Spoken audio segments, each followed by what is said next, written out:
inimene ja tema eesmärgid. Elas kunagi mees, kes tahtis saavutada kõik, milleks ta iganes on suuteline.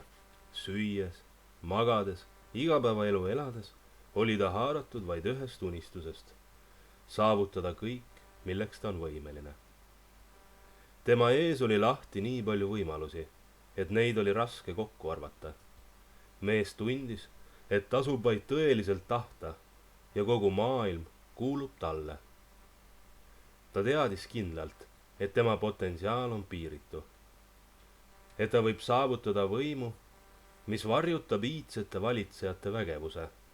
Et ta võib kirjutada raamatu, mis vapustab praegusi ja tulevasi põlvi. Et ta võib välja mõelda leiutisi, mis muudavad miljonite inimeste elu. Ta tundis endas ääretut jõudu. Ainult üks takistus oli tema teel. Omades sellist potentsiaali, kuid ainult ühte elu, pidi ta otsustama, kuidas oma võimeid kasutada. Ja selle probleemiga ei saanud ta kuidagi hakkama. Otsustada oli uskumatult raske, sest iga valikuga kaasnes paratamatult teistest võimalustest loobumine. Selle probleemiga maadeldes astus ta ülikooli, läks tööle, abiellus ja muretses lapsed. Igal oma vaba aja hetkel ta ainult mõtles, kuhu suunata oma energia. Ehkki ta ei rakendanud seda oma töös, ei jäänud tema jõud märkamata. Ta oli edukas kõiges, millega ta tegeles. Ja kõik, kellega ta koos töötas, pidasid temast lugu. Mida kõike ma võiksin saavutada, kui keskenduksin ühele asjale, mõtles mees. Aeg läks ja mees vananes. Mõned teed, millest oli unistanud, olid nüüd kättesaamatud. Veel võis ta saavutada palju. Ta jätkas pingelist mõtlemist, töötas, kasvatas lapsi, tegeles igapäevaasjadega, teades, et tema potentsiaal on piiritu. Paljud inimesed tema ümber arvasid samuti, sest tema potentsiaal ei jäänud märkamata. Ühel päeval tuli ta töölt varem koju, sest tundis südames teravaid pisteid.